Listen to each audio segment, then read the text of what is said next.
All right, here we go. So now remember when I said that the simple answer to what happened to us was that, basically we our Y DNA E1B1A left and all these other groups came in, right? Okay, we'll frame that. Pause it and frame that. All right, this is the Most High in Leviticus 26 and 33. He says in first person, this is the Most High talking, and I will scatter you among the heathen and will draw out a sword after you, and your land shall be desolate, and your cities waste. So in lay terms, the Most High is telling you exactly what was going to happen, that there was going to be not a soul left in the land of Israel, in Jerusalem. And how do I know that? Well, let's bring up desolate and see what desolate means. Desolate, of a place deserted of people and in a state of bleak and dismal emptiness. Go down a little bit as a verb, desolate, to make a place bleakly and depressingly empty or bare. And there it is there. Now, how was this accomplished? Remember I said there were several things as to how this was accomplished in terms of there was a mass exodus and a mass migration, if you will, of our people in the E1B1A out of Israel. Well, let's deal with the first incident that happened that partly achieved that. And that would be the Assyrian deportation of about 720, 722 BC. Remember I touched on how King Shalmaneser, he replaced a lot of our people with those Ethiopians. We were deported. That's when the 10 tribes were deported out of Israel. All right. And what's not talked about also is when the Assyrians came in, they actually replaced Hebrew with Aramaic.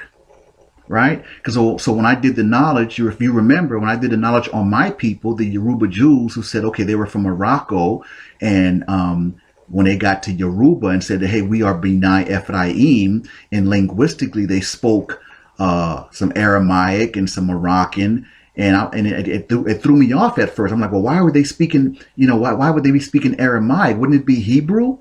And so when I did, I dug a little deeper and I found out, okay, the Assyrians replaced Hebrew with Aramaic. So then it definitely lined up and made sense that when they fled Morocco into Yoruba in West Africa, and they were speaking some Aramaic, that then it definitely lined up. So let's go back. The Assyrian deportation, that was the first major event. That put a big dent in our E1B1A and all of our subgroups out of Israel. Okay, they weren't lost. They weren't lost. They were literally deported.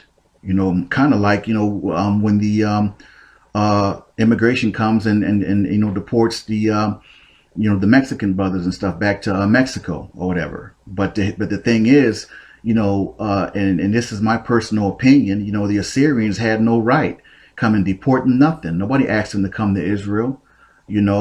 But anyway, not to go on a tangent, that was the first major event, the Assyrian deportation. So let's go a little bit into that, read a little bit on that, and before we continue on with the segment. Yep, the Assyrian deportation. For all intents and purposes, this was the original Trail of Tears, man. And as I move forward, you'll see this didn't happen in just a day or a couple of days or a couple months or a year even. This was a long process, over 20 years. But see, this is what happened when the Most High withdrew his protection from us, man. All hell broke loose. It was open season on us, man. And I mean, and these savages came up in there, and it wasn't like we didn't fight back. Please don't get it twisted. We wouldn't on no singing, holding hands and singing Kumbaya. No, we had our soul. We was doing our thing. We definitely fought back as hard as we could. Many of us, perished and died. So we fought, man. But that Assyrian deportation, that took a huge chunk out of our migration up out of our homeland, man. And if you know, and if you look at that picture, man, I mean that's a sad picture. You being deported from your homeland. Wait a minute, how you gonna deport somebody from their own land, man? Like where do they do that at, man? But again, to keep it in perspective, the Most High, He told us, we wanted to be stiff-necked and we wanted to complain and we didn't want to keep His laws, statutes, and commandments. And when He withdrew His protection, man, oh man, it was open season. And I'm going to be honest with you, it's been on ever since. It's been on ever since. So let's go on to the next slide and talk about this Assyrian deportation / captivity for a little bit before we move forward and talk about the next event that pretty much did us in and did away with the E1B1A out of Israel. All right, the Assyrian captivity of Israel, or I like to refer to it as the Assyrian deportation of Israel. It said the northern kingdom of Israel was conquered by the Neo-Assyrian monarchs, Tiglath-Pileser III and Shalmaneser V. The later Assyrian ruler Sargon II and his son and successor Sennacherib were responsible for finishing the 20-year demise of Israel's northern 10-tribe kingdom, although they did not overtake the southern kingdom. Jerusalem was besieged, but not taken. The tribes exiled by Assyria later became known as the 10 lost tribes. But make no mistake, the process was definitely underway for the E1B1A becoming not even a distinct memory of their own homeland of Israel. I mean, trust me, I do understand and get it. And I know that we were totally responsible for where we are as a people and as a nation. But for me, all things, considered, it's still pretty, pretty sad and somber, in my spirit, knowing the history of my people, man, and how we were, basically kicked off of our own land. And, basically we were the original Native Americans, you get technical. And so, yeah, that's kind of sombering, man. Even as I I've researched this, I'm going over it and I'm narrating and everything like that. I'm bringing the knowledge to all of you. It's still pretty sombering to know, what we went through as a people, and I mean, throughout history, and what we're still going through today. I mean, it's just, yeah, it's pretty sombering. But moving right along. Now this Assyrian cuneiform, now this is very important. There's a lot of key things in this.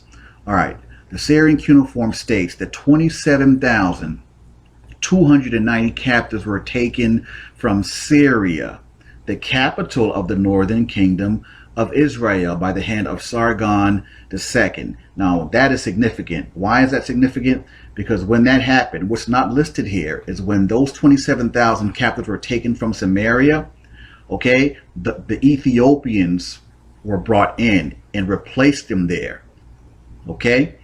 And me and my right-hand man, Tony Judah, was building on this a couple Sabbaths ago, right? When Christ met the lady at the well, we built on that, and it was real tight, but that's why they think that they're us, okay? They were placed there by King Shalmaneser, but they're not us. Okay, that's key right there. All right, and Christ told the lady as much, pretty much, like, you don't even know who you are. You're not. You're not. This isn't your land. Like, he was telling her, like, letting her know, like, no, you're mistaken. Like, this is not your land. This is not the land of your forefathers. Well, anyway, not to go on a tangent, but that's key. That's important. All right, and he says that Sargon records, of course, his first campaign. Yada, yada, yada. He tells you right here in the first reign, the people of Samaria to the number of 27,000. So he actually tells you how many people were carried away. All right. And let's scroll down. He said the description of the final defeat of the northern kingdom of Israel above appears to be a minor event in Sargon's legacy. It says, some historians attribute the ease of Israel's defeat to the previous 2 decades of invasions, defeats, and deportations. Man, we were tired of scrapping with these fools, man. This has been going on, and I mean, we were just fighting, and it says right here, like I said, it was a process. Over 20 years, man, of invasions, of them messing with us, fighting them, you know, defeats, you know, them rounding us up and getting us up out of there. I mean, it was just, man, you know, the Most High said our foot will not have rest, man. And I tell you, like I said, it's been on ever since, man. I mean, it really has.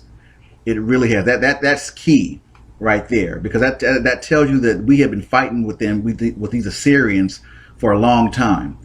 And not to get too far ahead, but Flavius Josephus, he accounts for, I mean, all of that. He has like literally a timeline of things that happened with our people in the destruction of Jerusalem and what happened with the Romans, and you know, we'll get into that. I guess I don't want to get too far ahead, but that's key, because that tells you right there, man. We were fighting with them for a long time, and maybe I'm sure we were tired, man. You know, we're trying to take care of our women and our children, and you know, fighting these guys off, man. And you know, you're trying to, you know, enslave us or kill our women and children, whatever the case may be.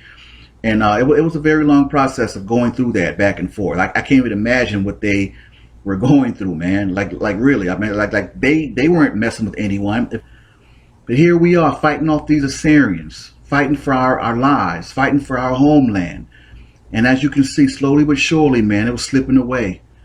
Slowly but surely, man, our Y DNA of E1B1A was walking out of history, literally, slowly but surely. This is what you're listening to right now. This is what I'm bringing forth. All right. So let me continue. Let me read on. Some estimates assume a captivity numbering in the hundreds of thousands, minus those who died in defense of the kingdom, and minus those who fled. That's key too. Those who fled voluntarily before and during the invasions. That's key, because a lot of us did flee. We fled into West Africa. I'll get more into that in the next segment when I deal with the Roman destruction.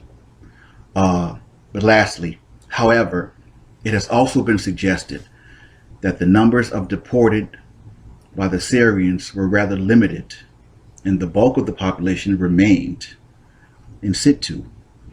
There is also evidence that significant numbers fled south to the kingdom of Judah. And that's key, because that would explain how some tribes from the north, or like for example, why some from Ephraim actually got kind of caught up with Judah. You know, and that's why we're kind of mixed up today, even in America. You know, you have some from the tribe of Judah, from the tribe of Ephraim, with the Ebos over there, and you know, they're from Gad. So that would actually explain the mixture. So with some from the north fleeing south, that definitely is key. And I wanted to kind of, you know, speak on that real quick. It's a trip how everything just kind of lines up, man. You know, but everybody hang on in there. I've covered a lot. We're running up on the end part of the presentation. All right, now before I deal with the very last part of the Assyrian deportation, I want to refer back to, you know, what the Most High said, you know, in first person, you know, because it's relevant, and you know, it ties everything together. All right, Leviticus 26:32 and 33, he says, "And I will bring the land," which is Israel, "into desolation." And we already defined what desolation is. That means totally empty, devoid. "And your enemies, which dwell therein, shall be astonished at it. And I will scatter you among the heathen, and will draw out a sword after you. And your land shall be desolate, and your cities waste." All right. And the Most High says, "I am the Lord, and I change it not." And let me tell you, when he says something, that's exactly what he means, man. I can't even begin to tell you the amount of enemies that have come through Israel and tainted their blood with the Holy Land, to the point where you got DNA thinking that they're actually Semitic. it's crazy, man. It's crazy. But he said it and he meant it. He said, I will bring the land into desolation, and your enemies which dwell therein shall be astonished at it. So on to the very last slide before we go and end it with the Roman destruction of Jerusalem in 70 AD. And you know, as much research as I've done, you know, all this still just kind of, you know, boggles my mind, man. It really does. All right, moving right along. This is the last slide. It talks about the return. Now it says, unlike the kingdom of Judah or Yehuda, which was able to return from its Babylonian captivity, the 10 tribes of the northern kingdom never had a foreign edict granting permission to return and rebuild their homeland. Many centuries later, rabbis of the restored kingdom of Judah were still debating the return of the lost 10 tribes. However, Assyria had been conquered by Babylon, and Babylon had been conquered by the Medo-Persians. It's insane, man. All this conquering and invading, and why don't everybody just stay on their own home country turf, man, and just leave everybody alone, you know? And we're not even having this conversation. You know, our people, you know, our E1B1A is showing up in Israel. We're doing our thing, and, you know, you know, don't mind me. I'm just thinking out loud, man. But yeah, I kind of got a problem with that whole 10 lost 10 tribe thing. You know, tribes ain't lost, man. Like the brother said in the African Limba video, we are not lost. We are scattered. Yep, I agree. All right, we're moving right along to the next segment. The Roman destruction of Jerusalem, 70 AD, the event that ended it all. Okay, and once again, because it's important, the Most High had already put it out there, the total destruction of Israel, of Jerusalem. He said it was going to be desolate, okay, and the cities were going to be waste. All right, that was prophesied, and he said that in the first person, okay. And then Christ, the Messiah, he prophesied that Jerusalem would be totally destroyed. And as you can see, he says, and Jesus said unto them, see ye not all these things? Verily I say unto you, there shall not be left here one stone upon another that shall not be thrown down. And that, my brothers and sisters, is him prophesying the total destruction, Roman destruction of Jerusalem, 70 AD. Again, the event that ended it all, and quite possibly the saddest day in the history of our people and the history of the E1B1A. Let's get it.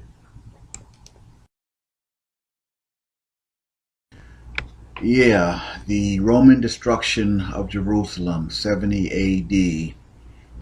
When I say that, you know, this is quite possibly the saddest day in the history of our people, in the history of our YD of E1B1A, that's definitely not an understatement. The Romans carried out, man, such, I mean, destruction, cold, callous, no mercy. They killed women, children, the elderly, priests. The body, it was so many bodies that the Romans killed. They didn't have places to put the bodies, man. It was that bad. It was that bad. It was total decimation. And I'm gonna, submit some slides. We're gonna kind of talk about it more in depth, because there was a quote unquote Roman Judean by the name of Flavius Josephus, who wrote and gave a first-hand account as to what he saw and what happened. As a matter of fact, he actually has a chronology of events when this took place. So definitely check out the complete works of Flavius Josephus if you have not done so. All right, because like I said, he gives firsthand knowledge on what he saw and what happened, man. And it was I can't even put it into words how awful and how bad it was, man. I'm serious. I'm not even over exaggerating. They did us dirty. They did us really, really dirty. Those Romans, man, they really did. But this event in human history is what completely altered the trajectory and migration of our Y DNA haplogroup of E1B1A, our blood lineage, and our nationality as Hebrew Israelites. See, we either fled to West Africa, we were, captured and sold, as slaves there. We were constantly fighting, fighting, trying to avoid capture, trying to avoid being enslaved, by Arabs who, they tried to, come in and swoop in and at a bad time. And they were capitalists, man. And they knew that we were cursed, and they called us Yehudi.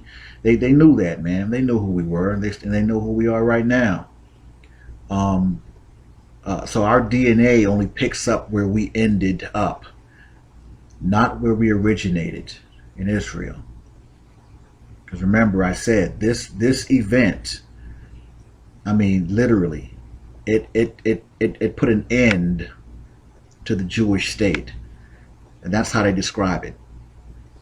It literally put an end to the Jewish state. Now you might ask, well, so how does that exactly, show that, or how did it get rid of the E1B1A? Well, in simple terms, when it was all said and done, there was no one left. Literally. There was not one soul left in Israel. Remember, the Most High said it. It was going to be desolate, right? Think back. It was going to be desolate. And I'm like I said, I'm going to provide some, some firsthand accounts from this Flavius Josephus. We'll go through that. But I just want to kind of set it up. This is the event right here that everything culminated to.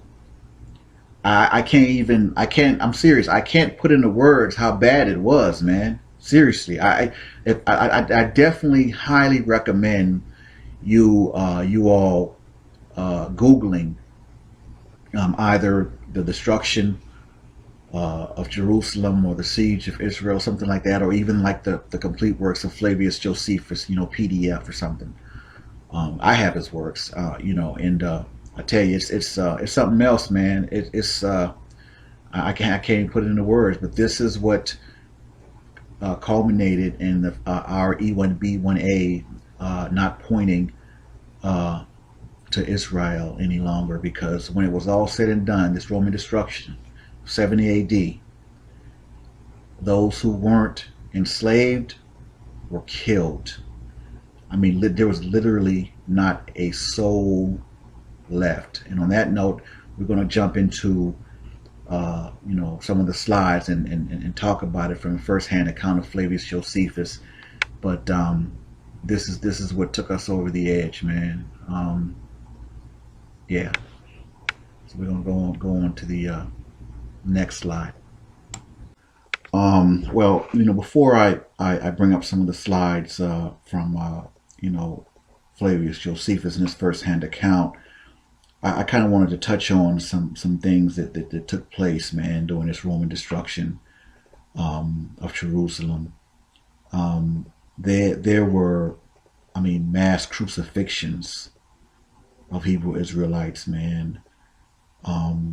Hebrew Israelites were literally burned alive. Children, women, they barred none. It was almost like they were possessed. They literally, a lot of the Hebrew Israelites, mostly women and things, they asked, they begged, they pleaded for mercy. And these Romans, man, they had none. You got to read that chronology, man, of what they did to our people, man. I'm serious. I want you all to read that. I'm not going to get into it because we're running up on the end of this presentation. I know I've covered a lot, but I wanted to speak on that. I wanted to tell you some of the atrocities of what they did, and that still doesn't really do it justice in terms of what they did to our people, man. So I'm gonna be totally real with you. So when the Romans finally got theirs, when the Roman Empire came to an end, I was happy as a mug. They got done dirty too by the barbarians. I'm not gonna go on a tangent, but they got done dirty too because they did our people dirty, man. You know, they really did. So I'm going to get off this little soapbox. I'm not going to go on a tangent, but I wanted to speak on some of the atrocities and what they did to our people, man. I want you all to Google that chronology of Flavius Josephus and destruction of Jerusalem. All right. And we can talk about it on the YouTube page or whatever, but please Google that. You know, we can talk about it. But I wanted to touch on some of the atrocities and you know, what they did to our people, man. It was inhumane, man. It was, I can't even speak to that, man. I mean, I guess they were Hitler before Hitler. What they did to us, man.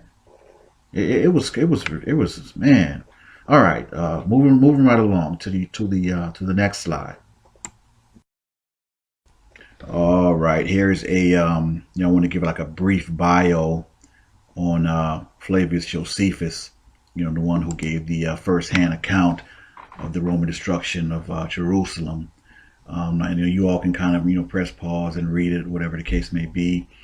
But like I said, I definitely highly recommend his book, The Complete Works of Flavius Josephus, because if you are serious about researching your history as a Hebrew Israelite, that book is definitely a must-have, and I highly recommend it to everyone. So get your hands on that, or, you know, download it, get the PDF. Matter of fact, the PDF is available, you know, for free. So, you know, you don't even have to worry about trying to order it off Amazon. You can just Google Complete Works of Flavius Josephus PDF, and it'll come right up. All right, The Wars of the Jews, or the History of the Destruction of Jerusalem, Book 7. This is actually an excerpt from the Complete Works of Flavius Josephus, and here, you know, it goes into, you know, how you know, containing the interval of about 3 years, and from the taking of Jerusalem by Titus to the sedition at Cyrene, and how that the entire city of Jerusalem was demolished. And if you go down a little bit, here's where we get the first-hand account verification that there was no one left in Israel. It says, now as soon as the army had no more people to slay or to plunder, because there remained none to be the objects of their fury, for they would not have spared any had there remained any other work to be done. Let me say it again. Now, as soon as the army had no more people to slay or to plunder, because there remained none to be the objects of their fury, for they would not have spared any had there remained any other work to be done.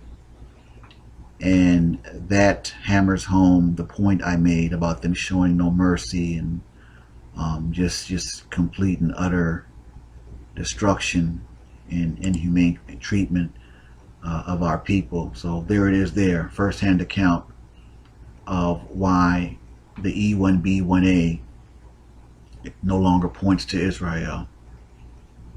All right, it picks up where we ended up, not where we originated. Because after the Roman destruction of Jerusalem, as you all can see, and the Most High said it, it was desolate. There was not an E1B1A left. It's almost like we were, in a sense, wiped out of history. Our DNA was wiped out of history, right? At least from the Middle East, from our homeland.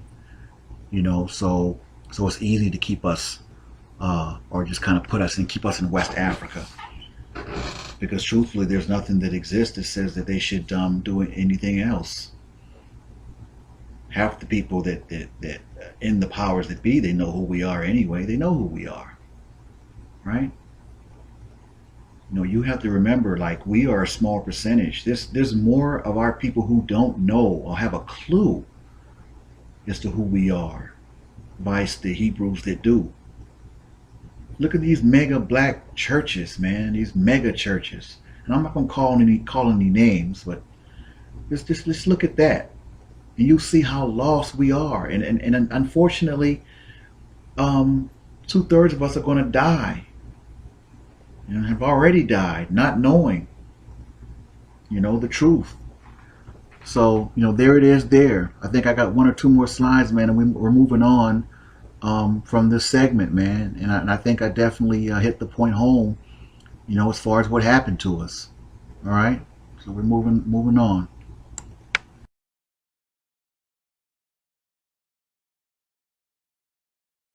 All right.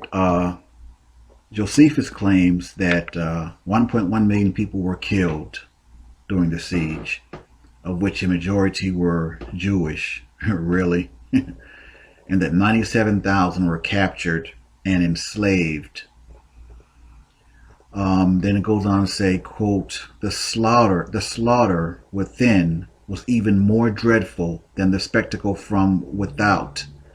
Men and women, old and young, insurgents and priests, those who fought and those who entreated mercy, were honed down in indiscriminate carnage. The number of the slain exceeded that of the slayers. The legionaries had to clamor over heaps of dead to carry on the work of extermination. My God. Wow, man. It says many fled to the areas around the Mediterranean. Titus reportedly refused to accept a wreath of victory, saying that the victory did not come through his own efforts, but that he had merely served as an instrument of God's wrath. You know what? I just on to the next slide.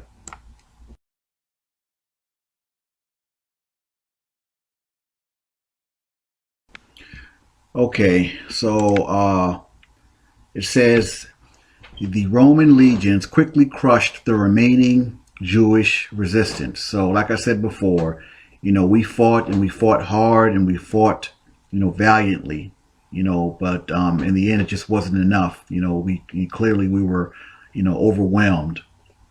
It says part of the remaining Jews escaped through hidden underground tunnels. Wow, okay. While others made a final stand in the upper city. This defense held the Roman advance as they had to construct siege towers to assail the remaining Jews. The city was completely under Roman control by September 7th, and the Romans continued to pursue those who had fled the city. Wow, talking about adding insult to injury. And I want you all to Google the Google Masada. All right, Google that in relation to the Hebrew Israelites and the Roman destruction. All right.